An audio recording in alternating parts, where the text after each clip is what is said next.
मित्रों नमस्कार, आपका स्वागत है मेरे चैनल शेखर पंडित M.V पर। 2017 में जब योगी सरकार सत्ता में आई तो लोगों को लगा कि अब सब कुछ ठीक हो जाएगा। गायों पर मच रहा कत्लेआम अब बंद हो जाएगा। वधशालाएं तो बंद हुई, लेकिन योगी राज में गायों की हत्या बंद नहीं हो पाई। जी हाँ, मामला कुछ है ही ऐसा। योगी सरकार ने सत्ता में आने के बाद लोगों से किया वादा पूरा तो किया, लेकिन वादे में कुछ खामियां रह गईं। खामियां इस प्रकार हैं कि योगी सरकार ने गांव-गांव गायों के लिए गौशाला खुलवा दिए हैं, लेकिन ये गौशाला न बनकर गायों के लिए वधशाला बन चुकी है।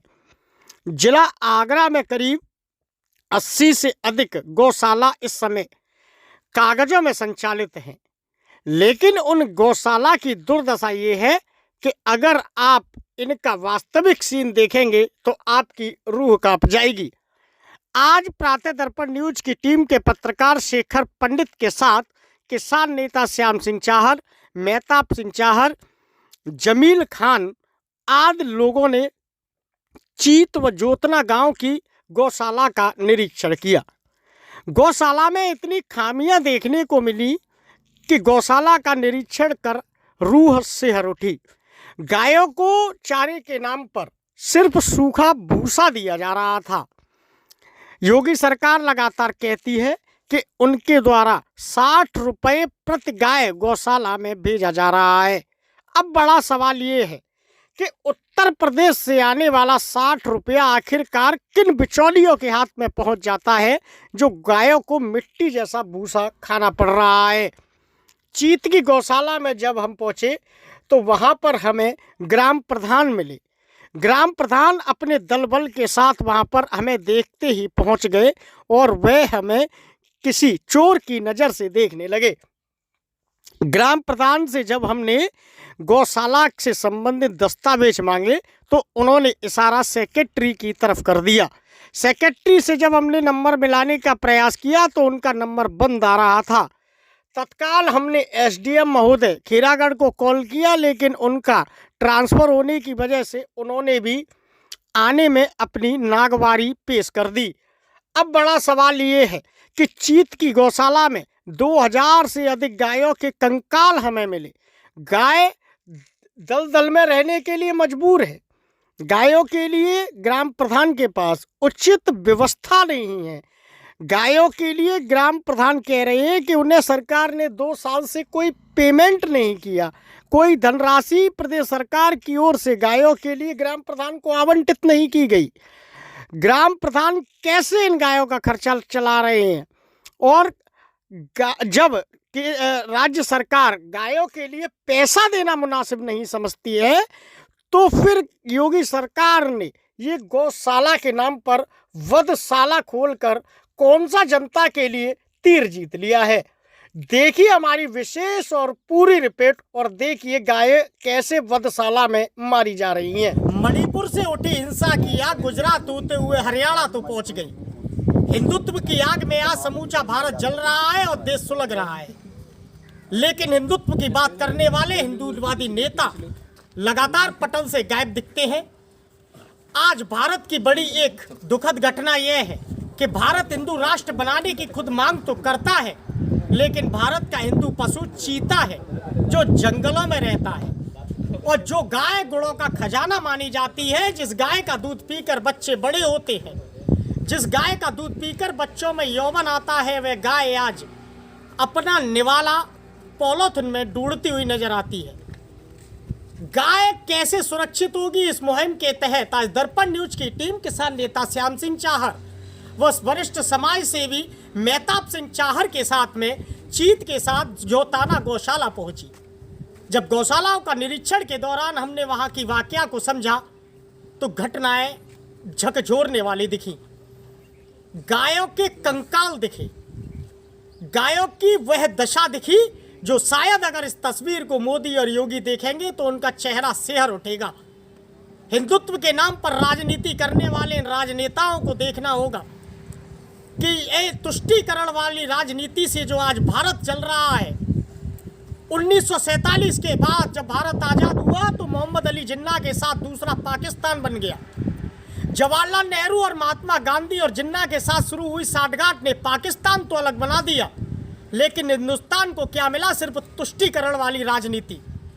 2017 में जब योगी आदित्यनाथ सत्ता में बैठे तो सबसे पहले उन्होंने नारा हिंदुत्व का दिया और कहा कि मेरा हिंदुत्व जीवंत रहेगा, तब मेरा सर गर्व से ऊंचा रहेगा। मुख्यमंत्री जी, आज आपको 7 साल हो चुके हैं, लेकिन गायों के लिए आपके पास क्या है? चीत में हमारी इस समय मौजूदगी है। मेरे पीछे आप किसान नेता श्याम सिंह चाहर देख सकते हैं। किसान नेता ने गौशाला का निरीक्षण किया। इससे पहले किसान नेता श्याम सिंह चाहर रोहता की गौशाला का निरीक्षण किया था, जहां पर गाय लगातार मर रही थी और बिना जेसीबी के दफनाई जा रही थी। वही पूरी प्रक्रिया आज चीत की गौशाला में देखने को मिली है। तस्वीरों में आप बाईं तरफ देख सकते हैं किस प्रकार चीत की गौशाला में दलदल के बीच गाय रह रही हैं, और दूसरी ओर ये कोई आम कब्रिस्तान नहीं है, ये गायों के बने हुए कंकाल का कब्रिस्तान आपको तस्वीरों में साफ नजर आ रहा है।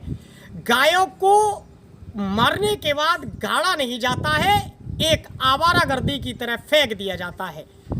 ये हिंदुस्तान की दुर्दशा है, और यहाँ पर आज किसान नेता गायों की आवाज को उठाने के लिए पहुंचे हैं। जानेंगे पूरा मामला क्या है किसान नेता के साथ। श्याम सिंह चाहर साहब, लगातार रोहता से चलता हुआ कारवां आपका चीता पहुंचा, लेकिन समय बदला, दशा नहीं। क्या भाई अब किससे कहें, कोई सुनने वाला ही नहीं। धर्म की बात करते हैं, गाय के धर्म की बात करते हैं। गाय बचाने के लिए बहुत बहुत संगठन चल रहे हैं, बहुत बहुत पार्टियां हैं, सरकार भी उठाती है, विपक्ष भी उठाता है, परंतु केवल उठाने पर ही केवल माहिर हैं, परंतु जमीनी स्तर पर काम करने के लिए कोई तैयार नहीं। हिंदू मुस्लिम पे तो राजनीति तगड़ी होती है, मणिपुर से गुजरात, गुजरात से मेवात। भाई वो तो जाने क्या क्या कर रहे हैं, वो ही जाने, पक्ष जाने और विपक्ष जाने। हमें तो केवल जो हमारे सामने जो दिखाई दे रहा है गायों का, तो उसी पर ही हम भाई उनसे बात करना चाहेंगे, क्योंकि वो ज़मीनी स्तर पर काम करके और इसको मुकाम पर लेके आए। उन्हें तो भाई ये तो मामला ख़राब जा रहा है, चाहे सत्ता पक्ष हो चाहे विपक्ष हो, दोनों एक ही थैली के चट्टे बट्टे हैं। इनसे क्या? लेकिन चार साहब, एक भजन चला था, आजा कलयुग में लेके अवतार गोविंद। मैं तो साफ साफ कहना चाहूँगा कि गायों के लिए श्याम सिंह चाहर नहीं, गोविंद श्याम बन करके आए हैं। लेकिन क्या इस श्याम की सुनने वाला कोई है?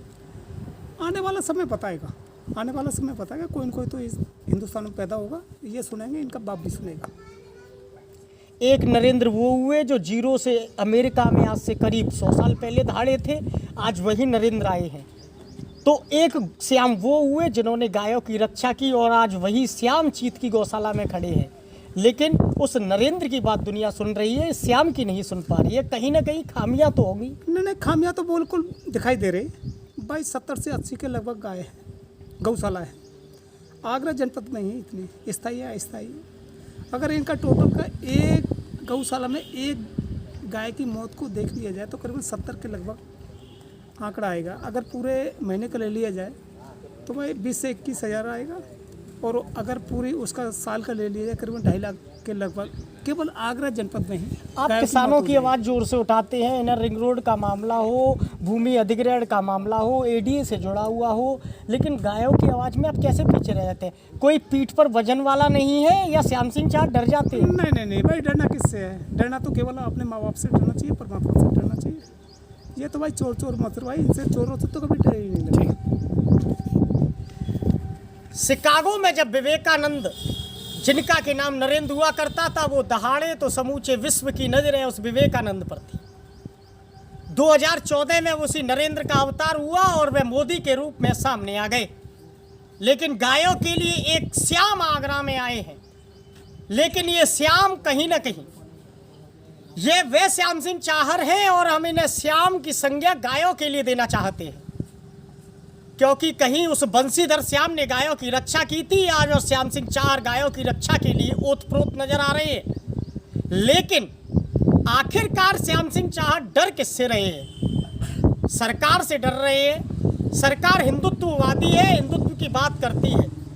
श्याम सिंह चाहर से एक प्रश्न पूछना चाहेंगे, जो लगातार गौ रक्षा, विश्व हिंदू परिषद, बजरंग दल आदि सभी दल बात करते हैं 4 साल सभी लोग डिमांड कर रहे हैं गाय को राष्ट्रीय पशु घोषित होना चाहिए, क्यों नहीं हो पा रही है? भाई ये राष्ट्रीय पशु घोषित नहीं कराना चाहते, खुद ये राष्ट्रीय पशु पक्षी बनना चाहते हैं, ये खुद ही बनना चाहते हैं। क्योंकि एक बात बताओ, जब हमारे देश में एक उसे मोर को कहलाया जाता है, वो राष्ट्रीय पक्षी है, तो जो हिंदू धर्म की बात करते हैं ये कभी नहीं कर पाएंगे। ये तो ये कहते हैं पूरे हिंदुस्तान में हमारा एक तरफ राज शासन हो, जब हम करेंगे ना इनका एक तरफ आ पाएगा।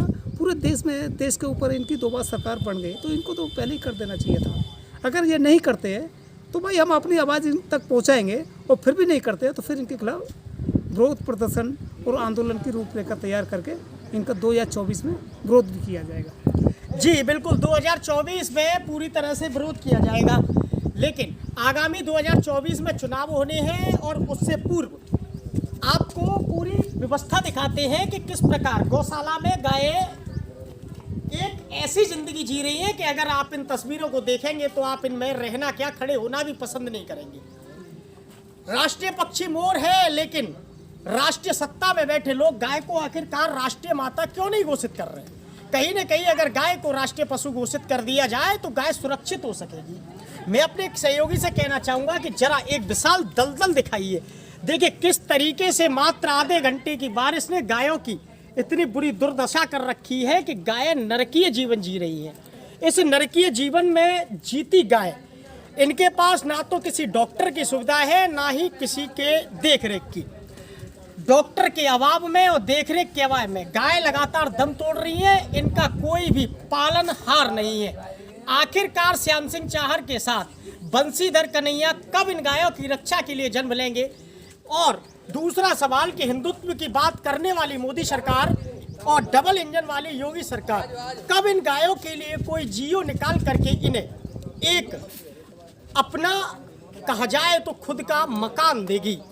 यह तो आने वाला समय ही बता पाएगा, लेकिन फिलहाल गायें अपनी दुर्दशा पर आंसू बहाने को बदतर है, जो कि भारत के लिए एक खराब संकेत हो सकते हैं। अपने साथी के साथ शेखर पंडित, प्रातः दर्पण न्यूज।